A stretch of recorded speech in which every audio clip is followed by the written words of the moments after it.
बिछ गई सियासी विसार, खेला जा रहा है सियासी खेल, जारी है वार पलटवार। शह और मात के खेल में बनाई जा रही है रणनीति। कौन पड़ेगा किस पर भारी, ये कभी भी सिर्फ हस्तक्षेप.com पर अमलेंदु उपाध्याय के साथ। स्वामी जी, देखिए राजीव जी, दो सिद्धांत हैं। पहला सिद्धांत यह है कि आप कोई मैच तब जीतते हैं जब आप बेहतर खेलते हैं, या तब जीतते हैं कि आपका विपक्षी खराब खेल खेलता है। इस बार जो कर्नाटक में हो रहा है कि कांग्रेस बेहतर खेल रही है और बीजेपी से फाउल्स कर रही है, वो कर रही है जो कि उसे नहीं करना चाहिए। इसलिए जो एक प्लान से ज्यादा बीजेपी ने जिस प्रकार से कर्नाटका का इलेक्शन लड़ा है, वो एक सिद्ध कर रहा है कि उन्होंने हथियार डाल दिए हैं। दूसरा एक सिद्धांत है, अर्थशास्त्र का सिद्धांत है, law of diminishing returns. Law of diminishing returns ये कहता है कि जब एक ही चीज को बार बार आप रिपीट करते हैं तो पहली बार उसका बहुत ज्यादा फल मिलता है, फिर कम फल मिलता है, फिर वो फल कम होना शुरू हो जाता है। देखिए राजीव जी, एक घटना को देखिए, आप केवल एक घटना को देखिए।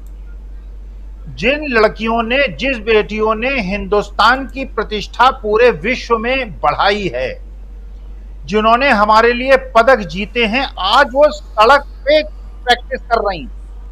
कितने शर्म की बात है। पूरा विश्व हमारे बारे में राजीव जी क्या सोच रहा होगा। ये लड़कियां जब ये पदक जीत के आई थी तो नरेंद्र मोदी जी ने इनके साथ फोटो खिंचवाई थी और बढ़ के हंस के फोटो खिंचाई थी, और आज इन बेटियों की बात कोई सुन नहीं रहा है। संदीप सिंह एक मंत्री हैं हरियाणा के, जिनके खिलाफ एक साल पहले एक महिला कोच ने शिकायत की थी, आज तक उस लड़की को न्याय नहीं मिला है और संदीप सिंह मंत्री बने हुए हैं। ये बेशर्मी की राजीव जी हद है। ये कौन सा राष्ट्र प्रेम है, ये कौन सा राष्ट्र धर्म है। जिस देश में नारी को नहीं पूजा जाता, जिस देश में नारी की इज्जत नहीं की जाती, वो देश भारतवर्ष नहीं हो सकता। भारतवर्ष में नारी का हमेशा सम्मान होता है। और जिस प्रकार से किसानों को धोखा दिया गया, नौजवानों को धोखा दिया गया, जो सेना में जाने वाले बच्चे हैं उनको धोखा दिया गया, छात्रों को बार बार राजीव जी धोखा दिया जा रहा है। तो अब सवाल जो एक इनका ट्रम्प कार्ड था, मोदी जी का चेहरा, वो लायबिलिटी बना। कर्नाटका के अंदर आपके स्टाफ कंपेयर्स कौन है? शाह जी, एक है नरेंद्र मोदी जी, योगी जी के डिविसिव पॉलिटिक्स और ये सिद्धांत को सिद्ध करना कि सारा का सारा इलेक्शन केवल गुजरात लड़ रहा है और जो कांग्रेस ने अच्छा काम किया है। आज कर्नाटका के अंदर जो सबसे बड़ा लिंगायत लीडर है, उनमें से एक कांग्रेस के पास है। वो कलिंगा लीडर जो दो सबसे बड़े हैं, उसमें से एक जेडीएस के पास है और एक कांग्रेस के पास है। सबसे बड़ा कर्नाटका के अंदर जो कुरुबा लीडर है, वो कांग्रेस के पास है। कर्नाटका का सबसे बड़ा दलित लीडर अगर कोई है, वो कांग्रेस के पास है। मुस्लिम्स को तो अलग छोड़ दीजिए आप। इसका मतलब ये है कि जो कास्ट कॉम्बिनेशन, बैकवर्ड्स की, फॉरवर्ड्स की, दलित्स की, आदिवासियों की, ये खेल इतनी खराब तरीके से खेला है। कल ही दो जेडीएस के पूर्व विधायकों ने, जिन्होंने नामांकन दाखिल कर दिया था, नामांकन वापस ले लिया है। धारा बह निकली है। अब इस धारा को रोक पाना, इसीलिए केरला में माननीय मोदी जी घूम रहे हैं। और देश की प्रतिष्ठा पूरे विश्व में राजीव जी क्या हो रही होगी, आप जरा कल्पना कीजिए। हमारे देश में कितने तो स्वर्ण पदक आते हैं ओलंपिक में और कॉमनवेल्थ गेम्स में, और जिन बच्चियों ने, हरियाणा की बच्चियों ने जिस प्रकार से मेहनत करके 6-6, 7-7 घंटे मेहनत करके फिर वो आने वाले हैं गेम्स, उन बच्चियों को प्रैक्टिस करने देने के बजाय 3 दिन से सड़क पे वो बैठी हुई हैं, कोई सुनने वाला नहीं है। राजीव जी, देश की प्रतिष्ठा कैसे गिर रही है, भारत का डंका कैसे बज रहा है। शर्म की बात है राजीव जी। कर्नाटका में हिमाचल से ज्यादा बुरी हालत होगी। कर्नाटका के लोग बुद्धिमान हैं, पढ़े लिखे हैं, केरलाइट जैसे हैं, तमिलनाडु जैसे लोग हैं। वहां लोग शिक्षा दर अधिक है, पढ़े लिखे लोग हैं, समझदार लोग हैं। और अगर 50 सीट से ज्यादा बीजेपी को मिल गई तो मुझे उनकी बुद्धिमत्ता पे थोड़ा पुराना रिसर्च करना पड़ेगा, दोबारा सोचना पड़ेगा राजीव जी। जी 50 सीटें आप बोल रहे हैं। राजीव जी, थोड़ा सा मैं आपसे सहमत नहीं हूं। आपने कहा हम भी राष्ट्रवादी हैं, वास्तविकता में हम ही राष्ट्रवादी हैं। जो ये लोग अपने को जो राष्ट्रवादी कहते हैं, ये राष्ट्र विरोधी हैं, ये टुकड़े टुकड़े गैंग हैं। और दूसरी बात देखिए, सतपाल मलिक को जिस प्रकार से उभरता हुआ मैं देख रहा हूं, अपने जवानी में मैंने जयप्रकाश नारायण को देखा है। मैं सतपाल मलिक को जयप्रकाश नारायण बनता हुआ देख रहा हूं। इतना धीर समर्पित आदमी ये कह रहा है देश की परिस्थिति शोचनीय है। ऐसे लोग सत्ताधीश हैं जो देश के शुभ में नहीं हैं, देश के हित में नहीं हैं।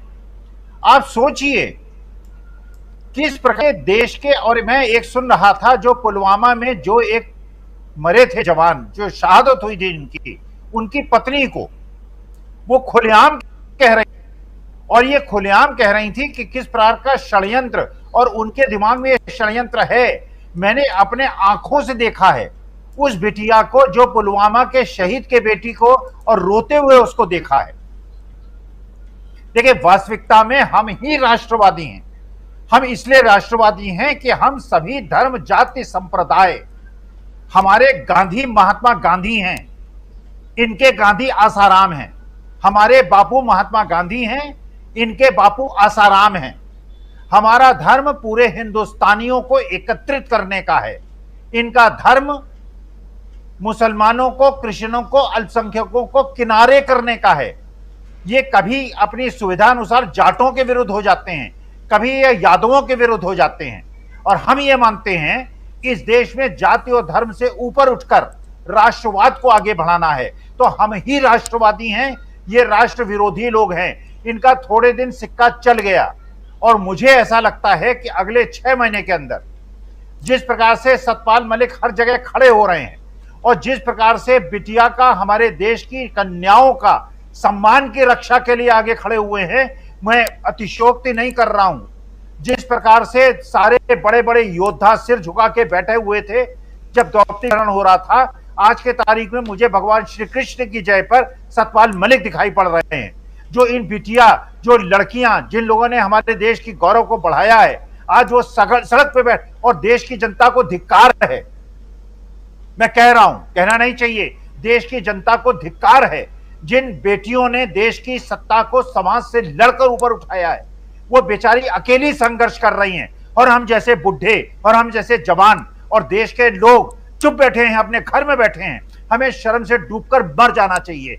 और ऐसे लोग जो कि उन बेटियों के साथ नहीं खड़े हैं, वो राष्ट्रवादी नहीं है, वो धूर्त हैं, पाखंडी हैं। राजीव जी, लेकिन वो लड़कियां जो हैं वो डरो मत का नारा बुलंद कर रही हैं, भले बोल ना रही हों, लेकिन वहाँ वो बिना डर के निडर वहाँ बैठी हुई हैं और कह रही हैं कि हमें न्याय दिला दो।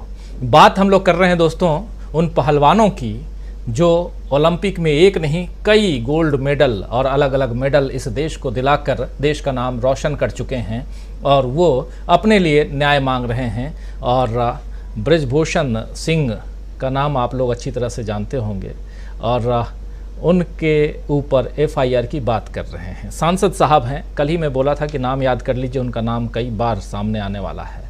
खैर, इससे इतर क्योंकि राष्ट्रवाद की बात हो रही थी, और राष्ट्रवाद की बात के साथ या राष्ट्रवाद के मुद्दे के साथ कांग्रेस चुनाव, माफ करें, बीजेपी चुनाव लड़ रही थी 2019 में, लेकिन उसके साथ साथ सांप्रदायिक ध्रुवीकरण तो है ही, और इसकी कोशिश लगातार होती रही। देखिए, उत्तर प्रदेश में एक मामला आता है अतीक का, अशरफ का, जिन्हें मार दिया जाता है दोनों भाइयों को।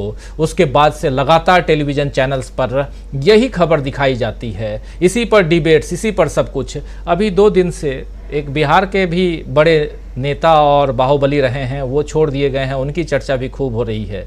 तो क्या यही सब दिखा के करके कर्नाटक का चुनाव जीता जा सकता? बिछ गई सियासी विसार,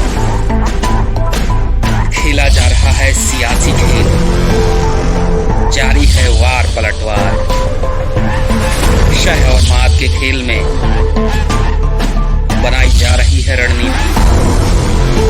कौन पड़ेगा किस पर भारी, ये कभी भी सिर्फ hastachep.com पर अमलेंदु उपाध्याय के साथ